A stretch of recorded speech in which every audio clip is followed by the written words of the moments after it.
nous bénissons l'Éternel Dieu qui nous offre la possibilité de partager avec vous sa parole.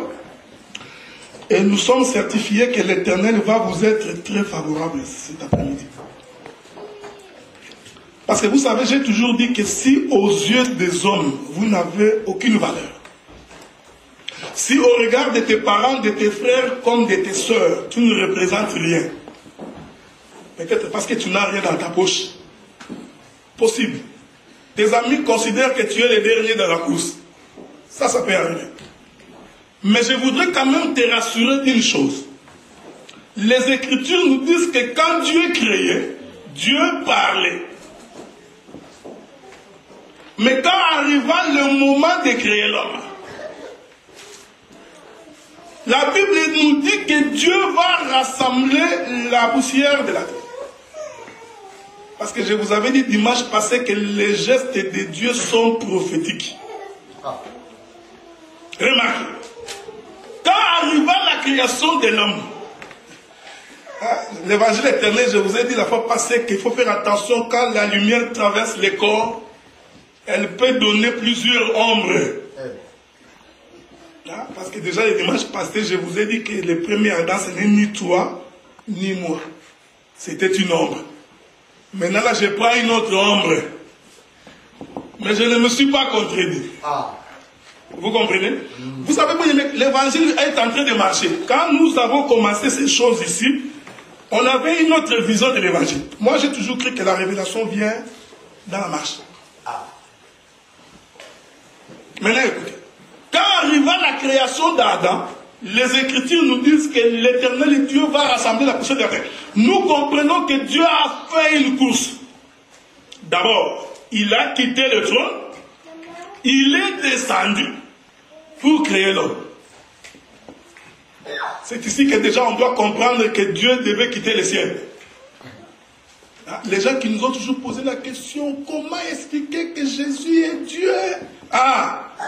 Nous sommes en train d'expliquer que déjà dans Genèse, les Écritures nous disent que Dieu était descendu pour rassembler la poussière de la terre. Nous comprenons déjà que Dieu avait fait une démarche de quitter le trône et de descendre.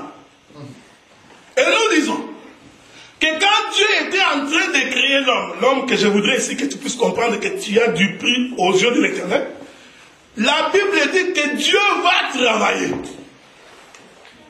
pour rassembler la poussière de la terre. C'est que la main de Dieu a travaillé. C'est ici que quand tu n'as pas l'évangile, ce serait comme sur l'autoroute de l'Allemagne, là où il n'y a pas de limite de vitesse. Tu ne verras pas. Nous disons que la main de l'Éternel a travaillé pour rassembler la poussière de la terre. Et nous confirmons, parce que les Écritures sont là, que la main de Dieu a 5 doigts. Amen. Il y a un frère que j'aime bien qui dit que les Écritures disent édifiez-vous les uns les autres. C'est bien.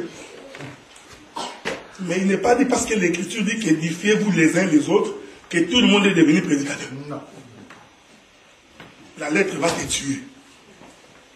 Pour rassembler cette poussière de la terre, la main de Dieu a travaillé. C'est pourquoi vous comprendrez que quand Christ Jésus est arrivé, la Bible nous dit ceci. Parce que si je vais vous ouvrir encore une parenthèse. Quand on lit l'Écriture noire sur blanc dans le livre de Genèse, la Bible dit qu'avant que Dieu rassemble la poussière de la terre, une vapeur s'est élevée, a mouillé la terre. Ça c'est la lettre. Mais nous comprenons que le sang a été versé. C'est pourquoi, remarquez, quand Jésus est entré dans le jardin de Gethsémani, pour la création du véritable homme, la Bible dit qu'il s'est mis à prier. C'était le travail. Parce qu'il avait transpiré. Donc, bien aimé, parce que pour transpirer, il faut travailler. Il était au travail, dans les douleurs de l'enfantement. Parce que quand la femme veut enfanter, elle transpire dans les douleurs de l'enfantement. Nous disons qu'il était en train de travailler. Et la Bible dit qu'à ce moment-là, sa sueur devient comme les grumeaux de sang qui commencent à tomber à terre. En réalité, sur le plan prophétique, C'était la création du véritable homme. Genèse était en train de s'accomplir. Maintenant, vous allez comprendre la souffrance et la peine que Dieu a apportée pour te créer. C'est pourquoi, moi, personnellement, j'ai beaucoup de respect pour vous. Je ne me mettrai jamais pour insulter quelqu'un. Il faut en être rassuré. Deuxièmement, nul n'est besoin pour vous que je vous parle de moi. Qu'est-ce que j'ai à représenter au-devant de vous? Pour que vous ayez quitté le confort de vos demeures. Venez m'écouter. Ah non, entre nous. Mais nous comprenons que c'est à cause de la parole. C'est à cause de Christ que vous vous êtes déplacés. Ainsi, le respect m'oblige, pour le respect envers ces dieux, de me tenir à sa parole. C'est pourquoi moi j'ai toujours été contre les gens qui viennent parler d'eux. Vous savez, moi, je pense que, moi je crois que, c'est bien, c'est toi. Ça, bien aimé, écoutez, je vais dire que nous sommes dans l'introduction, parce qu'aujourd'hui j'expliquerai que les Jourdains étaient en airain.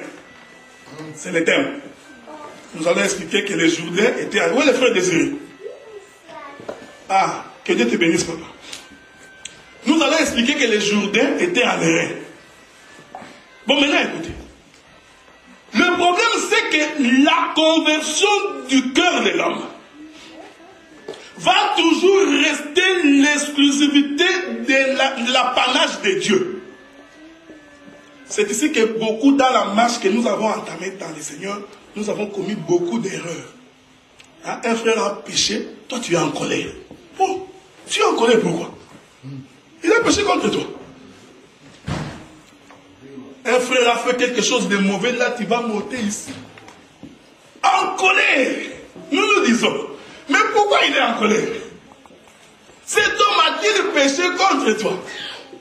Cette histoire-là a causé beaucoup du tort dans la marche de l'église. C'est pourquoi vous allez remarquer qu'il y a beaucoup de gens qui venaient à l'église, mais à un moment donné, il est découragé. Parce que le pasteur est en colère contre lui. On croirait que le porteur de la loi, c'est le pasteur. Est-ce que vous comprenez ce que nous disons? C'est pourquoi ce que nous faisons, nous présentons l'évangile et nous laissons à Dieu le choix de faire ce qu'il veut faire. Nous présentons ça. Parce que la prédication, Jean chapitre 5, ce verset-là, je l'aime bien. Je crois que chaque fois que je prêche, j'ai toujours donné ce verset-là. Jean chapitre 5, le verset 39. La Bible nous dit ceci. Aujourd'hui, bien aimé, je vais essayer d'aller lentement pour que personne ne puisse échapper à la connaissance. Je vais vraiment aller doucement. Jean chapitre 5, le verset 39. La Bible nous dit ceci. Vous sondez les Écritures parce que vous pensez avoir en elles la vie éternelle. Ce sont elles qui rendent témoignage de moi et vous ne voulez pas venir à moi pour avoir la vie. Ah, j'ai toujours considéré pour moi que c'est le verset le plus important quant à la compréhension de l'Écriture.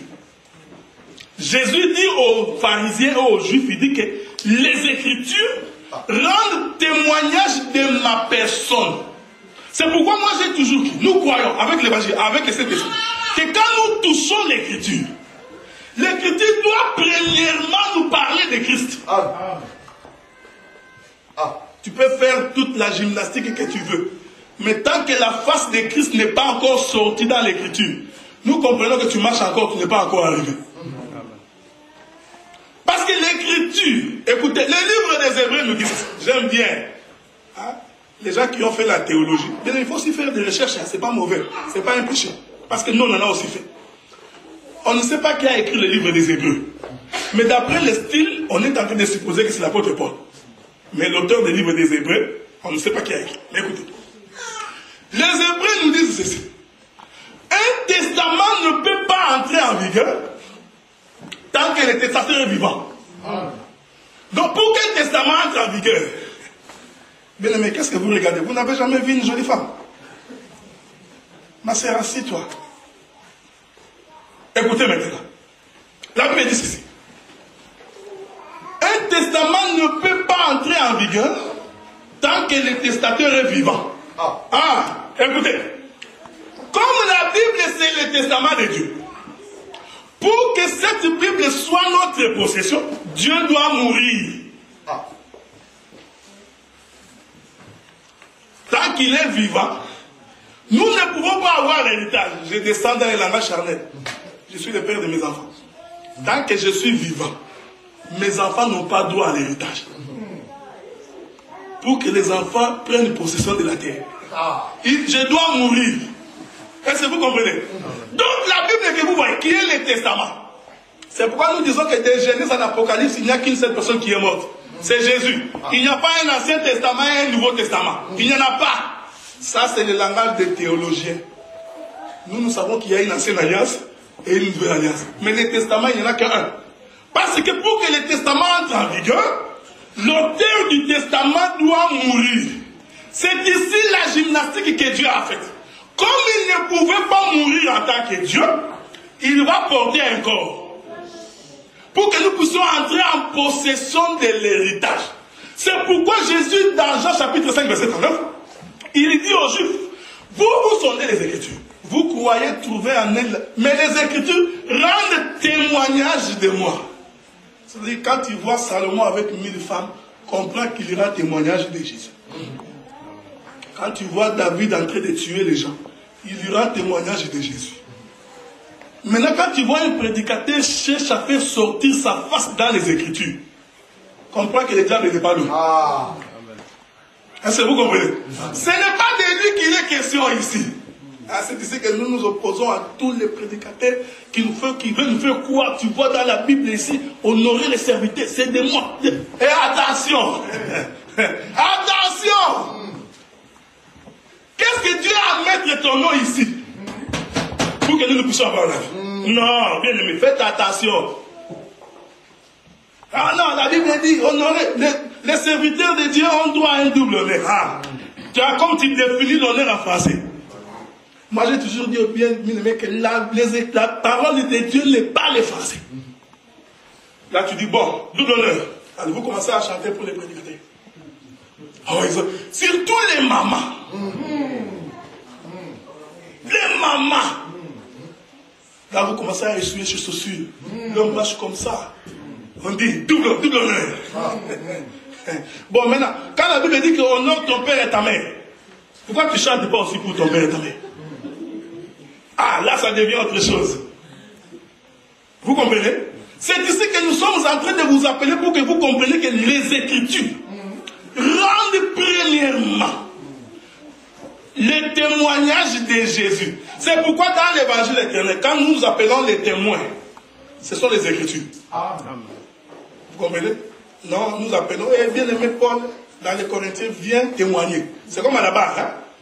Hein? Jésus est sur la barre, on cherche les témoins pour l'accuser. La Bible dit que sans la déposition de 2 ou 3 témoins, la chose n'est pas vraie. Amen. Voilà pourquoi j'avais dit que la Bible est un oiseau qui a des ailes. Pour que le corps s'envole, il faut que les 2 ailes battent. Parce qu'il y a beaucoup de prédicateurs qui sont handicapés. Lui, il est spécialiste dans le Nouveau Testament. Parce qu'il a pas le français est clair. Frère, tu vois. Mais il faut nous trouver ça dans l'homme. Là, tu vas commencer à expliquer. Non, tu vois, ce sont des choses anciennes, de l'époque. Nous comprenons. Bien, mais nous voulons qu'il y ait une différence entre l'évangile éternel avec ce qui se prêche ici. Parce que nous croyons que c'est cet évangile-là qui doit donner la vie. Maintenant, écoutez. Prenons quelques écritures. J'espère que je ne vais pas vous bombarder avec beaucoup d'écritures. Ah, que Dieu te bénisse, papa. Prenons d'abord Exode chapitre 26.